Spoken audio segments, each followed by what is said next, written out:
All right, welcome back. So this time we have easily my favorite Trivium album, Oh yeah, Shogun. damn right. This was the album that I've never grown out of. No matter what stage musically I've been in, I can always listen to this album. Why? A lot of reasons. So let's begin with just the artwork. I mean, look at the artwork, man. Yeah, It's just sinister. It's a sinister album. yeah. This when I first got into Trivium, this is the first album I really listened to, and I would help. I used to work with my mom at this one place where I would just like vacuum and listen to music. This album, along with Clockwork Angels by Rush, I listened to pretty much every day. I was addicted to this damn album. Okay, so let's begin with the opening track. Just that alone sets the tone of how crazy this album was about to be. Kiristek Gomen, what basically means in Japanese is take their heads. Just something they used to say in battle. If you haven't noticed, this album is Japanese themed. Man, the way it starts is it's the intro, the acoustic intro, the acoustic notes, the acoustic vocal notes of Shogun, which is the title track. So it links the whole album because Shogun's the last song. So Kiristek Gomen does a really good job of setting the tone of what the album's going to be and essentially giving a little bit of a sneak peek of the title track. So as the acoustic kicks in, then it's the drum intro, and man, is it cool. Like it sets the stage for how good the whole band got by this point. I really wish like I can go back in time and to see people's reactions to this album when it first came on. Like following the Crusade, like this What a recovery, this man. album is such like from the first song, it's like, oh shit. Yeah. Like damn, I really wish I can, be there to hear this album for the first time when it came out. I think the Crusade really played into how big this album was because the Crusade is trash compared to Shogun. I'm sure at some point people were like, "Oh, this band's going downhill" when they heard the Crusade. But then they heard. There's another similar story later on for that fucking same exact thing. But then Shogun comes out and just slaps everybody in the face, dude. Like it really just. God, it's so good on every level. Drums, phenomenal.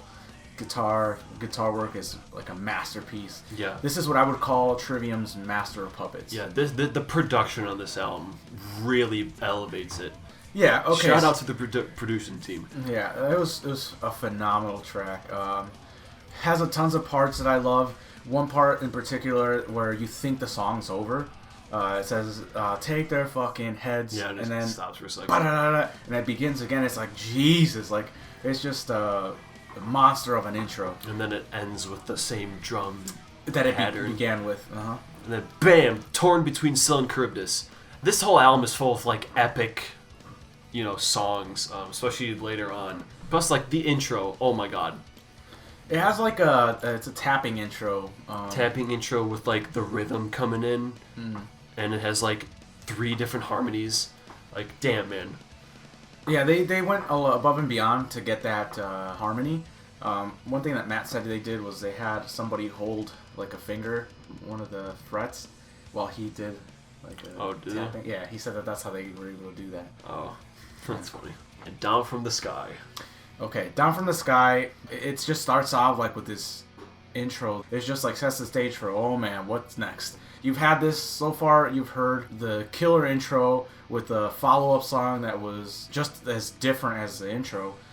And now we got Down from the Sky, which is a little bit like slower, but you feel like something's coming. So that's the feeling you get from Down from the Sky, and then it just boom kicks in. Yeah, Down from the Sky is the song that started it all for me. Yeah, it's I think that's the song that started it for most that started on Trivium. I remember you showed me the song in like 2012 it was. And I used to listen to the song and like I would hate the screaming parts just because this is the first song I ever heard. I remember you said that. That was the same protest I had for Ascendancy was the screaming. Yeah. I was like, I like the guitar and I like the singing, but man, I can't get with the screams. And that's just because we're thrash metal fans. Yeah. We were used to just Metallica, Megadeth, Anthrax, Slayer, and hearing this where it's like screaming is so dominant, it's like, man, like I don't know if I even like this. I like everything else. But then you realize that it's actually really, really good because of that. Yeah, it definitely grew on me. And, without this song, I would never listen to, Between the Bear and Me Up Here, Opeth. None of that shit I would ever listen to if not for that song and this album. It has this really cool, they call it the elephant riff. It's like a breakdown almost. That's what they call it? The elephant riff is what they call it. Because it sounds like an elephant's like going through like wherever it's at. And so next, the follow-up song, the way that Down From the Sky ends is a great intro for how Into the Mouth of Hell We March is, to this day, has the best solo I've ever heard of any band. It is insane. I've watched covers of it where people said that they quit because of the solo, and it took them forever to actually cover it because they were stuck trying to play that solo. This is definitely like one of the coolest tracks on this album. The chorus is kind of like, he paints this picture about being on a sinking ship, and then the chorus, it follows that same sinking ship vibe, but it's also like kind of inspirational. It's like telling you to, like not give up and stuff. So yeah, the lyrics on that is, I will put all of myself into this life before I die. If I go before my time, then take these words evermore into your life. I think that those lyrics are very powerful, and it sets the mood for, essentially you're going into war, and if I don't come back, essentially live by my words. Yeah, definitely one of the standout tracks. And Throes of Perdition. That's definitely a hype track.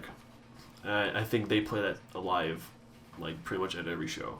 Throes of Perdition sets a tone of, again, how fast it can play. It starts off similar to Torn Between, where it has that little tapping intro, except it's obviously a little different in the pattern. But Throes of Perdition has that little tapping intro, which then kicks into the drums, which then kicks into the full band, and it's just a great beat throughout the whole song. That's what the crowd where he tells the crowd to explode. Yeah. And they do. Every time. It's a great live song. Yeah. What leads us into the next one? Also, I just want to say, like, I think Travis, just that bridge has like a minute and a half straight of double bass, and man, like when people say that like they miss him and stuff, I guess that song like shows exactly why. I don't agree. I mean, if you think he was a better fit for the band, I guess I can totally see that. Yeah, don't talk shit about Nick or Alex, because they were definitely better players. Alright, so that leads us into Insurrection. Insurrection is one of the songs that I listen to the least off that album. It talks about bringing a war up to heaven. Yeah. So it's pretty brutal in terms of metal, as metal goes, but it's just a song that's similar to a lot of others in this one. The Calamity is kind of catchy. It has a catchy chorus. I think, is this a song that they had to have Paulo record the intro because neither Matt or Corey can get it? That was one of these songs that Paulo had to play the intro because they couldn't. Oh, yes! It was guitar. Like the weird picking. Yeah, that he's really good at. Yes, yeah. You're correct about that. It's just a cool, catchy song. I like it. That's a little fun fact for you, if you didn't know that. Yeah. He Who Spawned the Furies. Another very, very, what I call a chunky riff. Yeah, this one and the next one, it took me a while. These were definitely the last couple of tracks that I got into, but once I did, they're definitely some of like the coolest. It's not my favorite, but all these songs are cool. Okay, so next is Prometheus and the Crucifix. That one is one of those songs that it has some details, some pretty graphic details. Nothing really stands out too much about that song. For me, it's all about that bridge. The chain me down, nail me up. I swear, every one of these songs, like the halfway points or the bridges or whatever, God, they all just get me so hyped. Like Callisto to a Star in Heaven. It's a looming song. So basically sets the stage for what's about to be the end track. I think it's a very good transitionary song. Yeah, I don't have a lot to say about the meaning of it. I'm not too sure about that. The last one, my favorite. Shogun. Yeah. Title track. Best thing Trivium's ever done. Don't even add us. Yeah. That song is insane. So much is going on in this song. It is the longest song, I believe, in the entire album. The whole band, period. It's like 12 minutes. Yeah, that song, it really speaks to their talent. It begins as a looming intro, like the track that you heard, Curious Dead Goldman, which is the beginning, the opening track.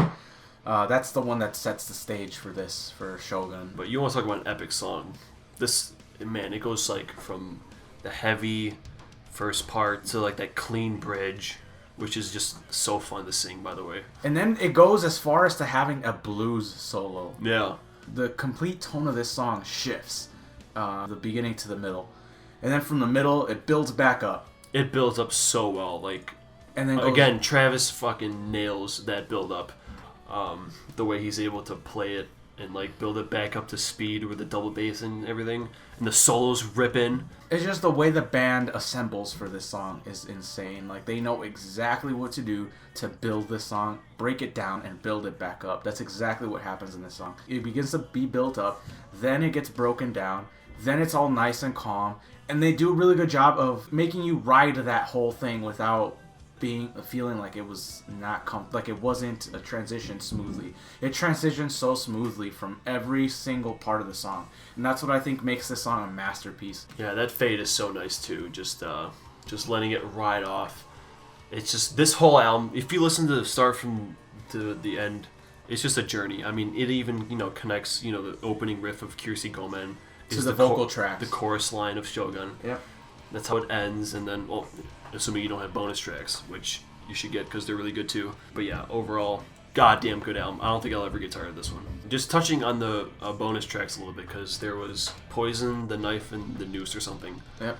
Not one I really listened to a lot, but Upon the Shores, which was the other one, is probably one of my favorites on the whole album.